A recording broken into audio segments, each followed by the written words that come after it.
Coming up on this week's travel show. We're taking a trip through Pakistan's biggest city on a bus.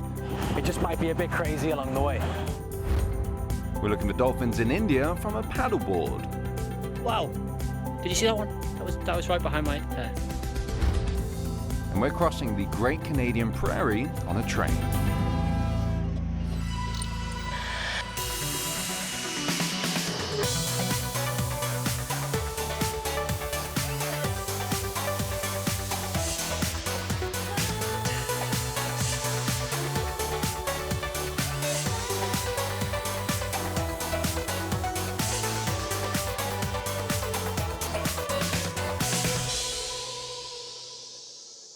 Hello and welcome to the Travel Show with me, Henry Golding, coming to you this week from amongst the soaring skyscrapers of Singapore, where later on we'll be meeting this week's global gourmet. But first... This is a country that some governments say you probably shouldn't visit as a tourist, Pakistan. Terror-related incidents, kidnappings and political turmoil have all taken their toll on the country's reputation.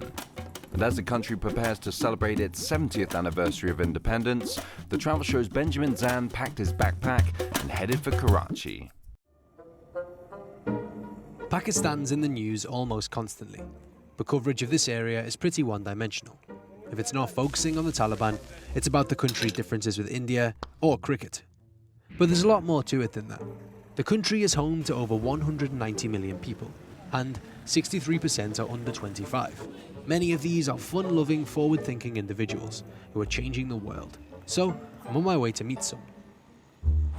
Karachi is Pakistan's most dangerous and notorious city, but a security crackdown over the past few years means it's gotten a lot safer.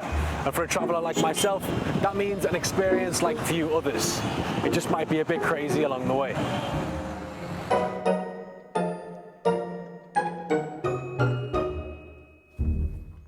Alright, so I've changed into more suitable clothing because I want to get a taste of Karachi. And when you think of a tour, you usually think of a friendly tour guide, some foreigners, a casual stroll around the city. But in Karachi, it's much different. It is done on one of these things. This is the Super Safari Express. In a city linked more with bombs and guns than tourist trips, the Super Safari seems a strange choice. But this is a unique kind of tour bus, created to change the image of Karachi not only locally, but also around the world. Its main aim, to help Karachi's population reconnect with their city, and help the rich meet the city's poorest members. In its early days, each tour would come with an armed guard, but as the situation has improved, it's now just this big, beautiful bus. I love this bus, man. It's incredible. Don't we all? What's the history of it? I mean, you see them everywhere in Karachi. Well, you know, the concept works along the lines of this actually being a representation of the brides of the guys who drive them. And then obviously you can climb on the roof, which is, you know, who doesn't want to climb on the roof of a bus? Why do you think a city like Karachi needs something like this? There has been a disconnect between educated classes in Karachi and the general population. What we've tried to do is eliminate that disconnect and show everyone that the culture that you have, the history that you have, and the city that you live in is for everybody, whether you live in a mansion or you live in a slum. And do you do this because you think that Karachi is misrepresented and it has a reputation it doesn't deserve? I'll just say that there's just so much more to Karachi than we know. The city, it just has so much depth. It has depth in terms of the people who live here, the cultures that exist, the lifestyles, the architecture. There's just so much to see. There's something special about this mosque that I have to show you guys. The tour takes visitors around the city in an attempt to show its diversity. You visit mosques, Hindu temples, churches, Karachi's version of the Big Ben, and then it's time for food. Sorry. I'm gonna ruin your tea party. What is this? The guy says traditional Pakistani breakfast. Yeah. So traditional Pakistani breakfast is essentially, so you get chai, and then you have a type of an omelette. Essentially, most things in Pakistan are made spicy. So it's the same thing with omelets. I have noticed. Spice them up. My stomach noticed that a few days ago. If you dip some of that in chai. So you actually dip it in the tea? Yeah. just ruining your tea. Nah, it's all Just good. soggy pieces of dough in your tea.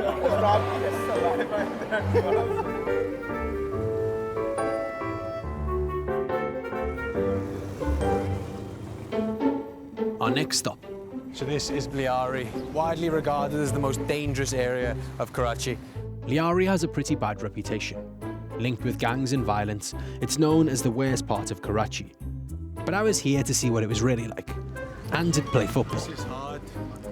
That's because I'm in town to meet the people helping to change Liari for the better. And it starts here. So here in Liari, there's only really one sport people care about, and that is football. There's over 175 registered clubs, and that's because these guys, like everyone else, absolutely love it. Anywhere you look, you see Man United tops, Real Madrid tops, and hopefully some Liverpool tops. And I'm here to find out a bit more about why that is the case. This is our Liari Center, in Liari, a center of excellence, where we have approximately 100 kids that come across to train 4 or 5 times a week.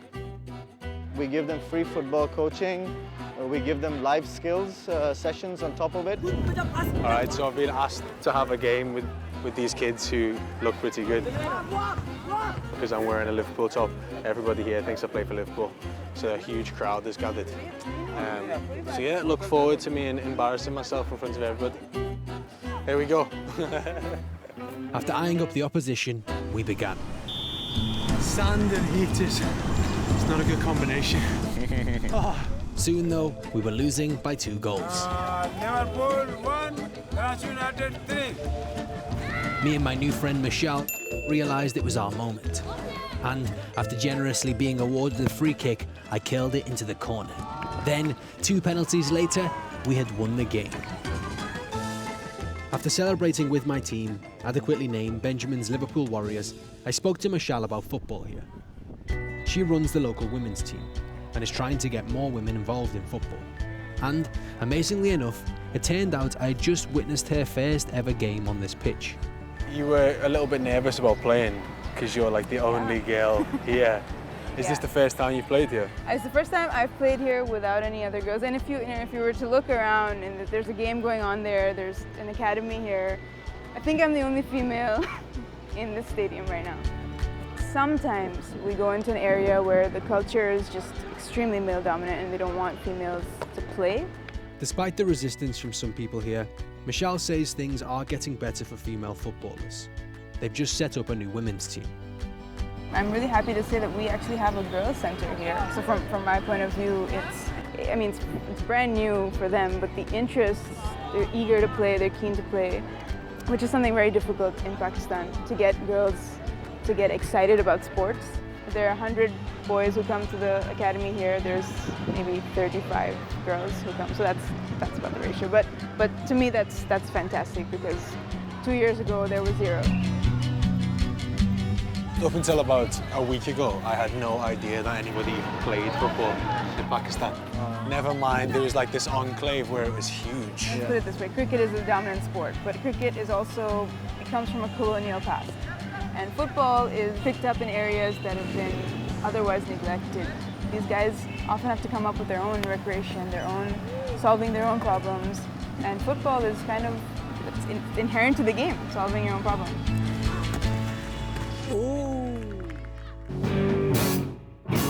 I kind of want to hear some rap. Rap?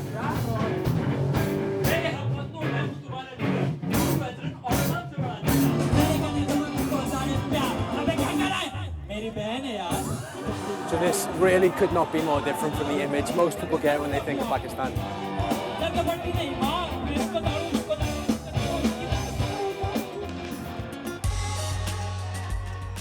Time now for this week's Global Gourmet, which this week comes from here in Singapore. And today we're looking at a style of food unique to this part of the world, Peranakan food, at a restaurant that's made quite a name for itself.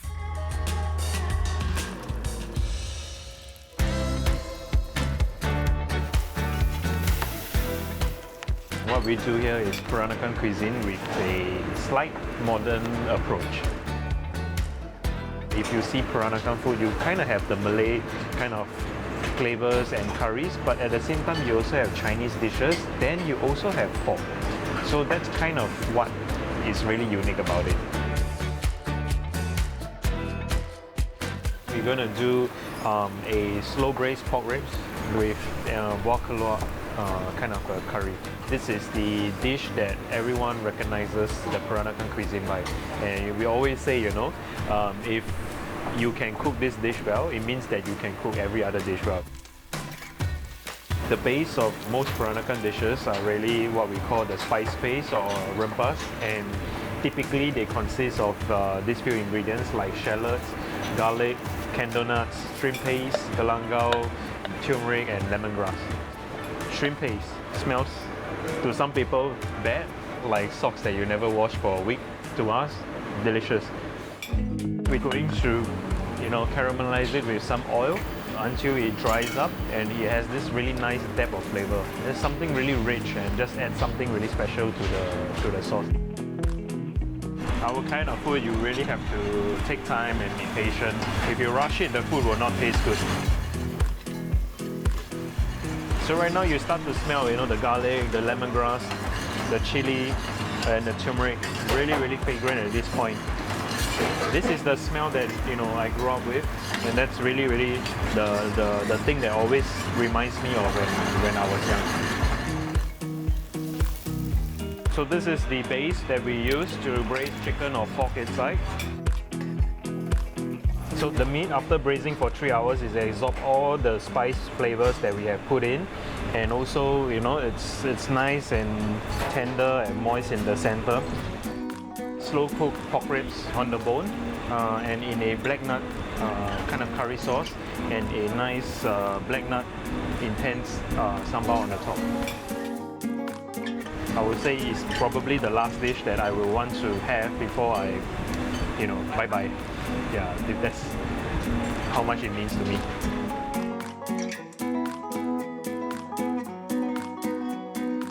Still to come here on this week's travel show. Planes, trains, boats, and bikes in the dead center of Canada. So don't go away. The Travel Show, your essential guide wherever you're heading.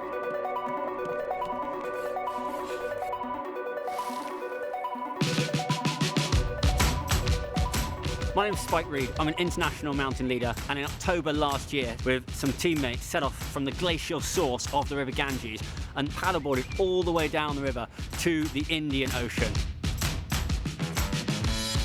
We covered 3,000 kilometers. It took us 98 days. It was a tough journey, but it was certainly memorable. Woo!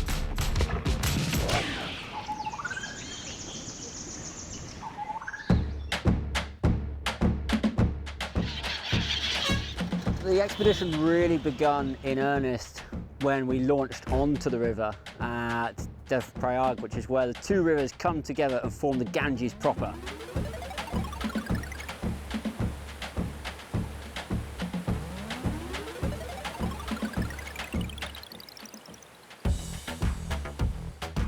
There's already a lot of flow. You've got these two raging torrents coming together. You jump on and suddenly you've got these waves, you've got these flows, and it's like, right, can I stay on this board?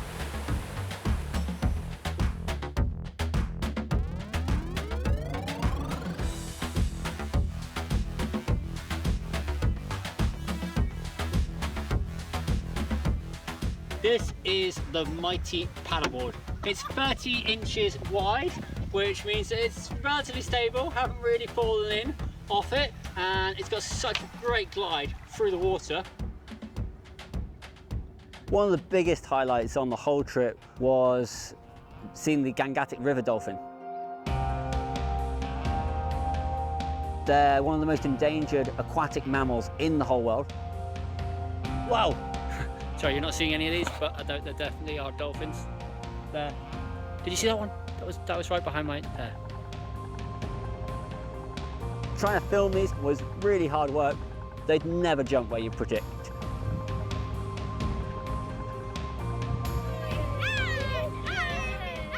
Throughout the journey, local people were fascinated in what we were doing.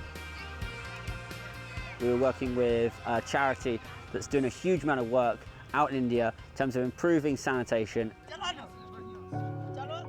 It was quite sobering to see how many people are living without really any reliable clean water sources. The quality of the water in the Ganges is incredibly low.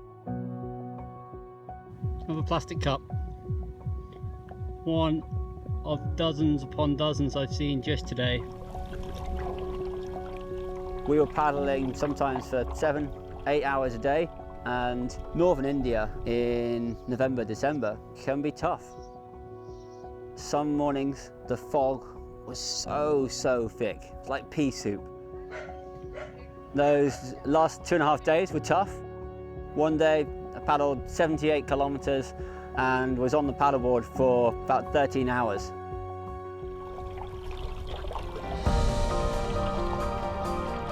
The end point of the Ganges Delta is Gangasagar. And I got there, I was like, this is open ocean. There's no bank to my right, there's no bank to my left. We're here! We're here! We've made it! I felt so alive. Woo! Hey, salty! As well as learning a lot about the challenges facing these communities, I think I now know how far I can actually push myself. Spike Reed and his epic paddleboard journey down the Ganges. And if you're planning or have completed an incredible journey of your own, why not let us know? Watch out for details about how to contact us at the end of the show. And finally this week, the last of our films marking Canada's 150th anniversary.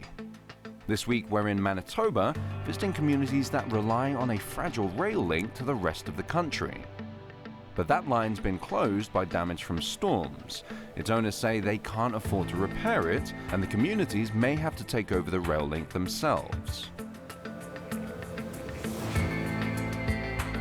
Oh my goodness, I can't see the communities surviving without the train. It's been the mode of travel for years.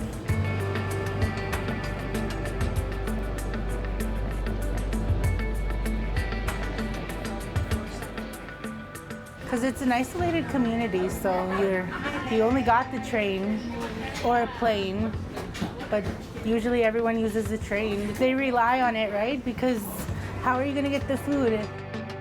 It'll cost too much for airplane charters or helicopters to come in. Yes, in the winter, providing we have a good winter season, we can have the winter road from January to March, 3 months. But that's it. Spring and summer, fall is by rail.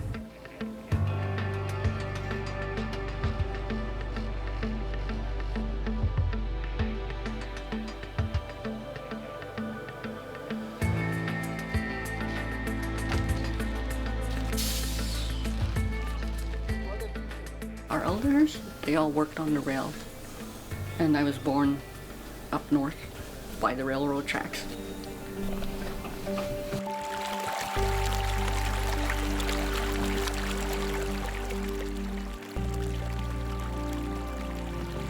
Growing up here, I used to go out and go fishing with my grandparents, and my grandmother and I would go out berry picking, and she would cook me rabbit every morning for breakfast. Pretty good. We have grandchildren. We enjoy watching them grow up here. It's quiet. It has its challenges. This is where we actually started, where our family was actually begun. Wait, can bears eat ants? Yep. What is there? A little creek. Oh, yeah. You know that giant mountain? Like that mountain? Mm-hmm. Me and Nolan, and Kobe walked over there. There's a lake. This is the kids' playground. They know every inch of this land.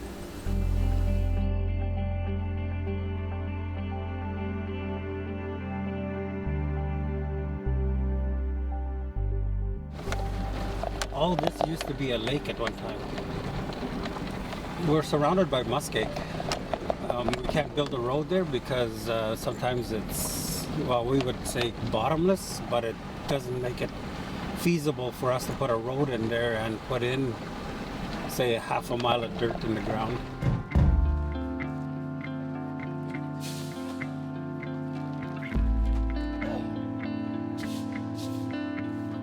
Some of the challenges are getting our food, our gas, our vehicles. Everything's a challenge up here. But I like that the children here, they're able to go out anywhere, and they're always watched by the whole community. Especially after the school is over. You know, they go out biking, they go out hunting. They really learn a lot from that because it was our way of life a long time ago also.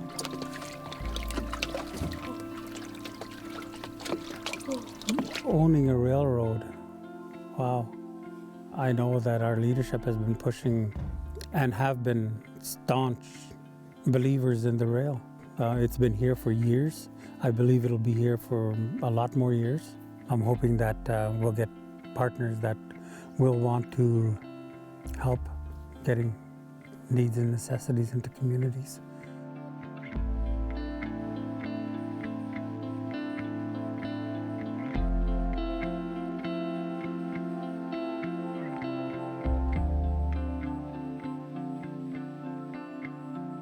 Well, that's all the time we have for this week, but coming up next week.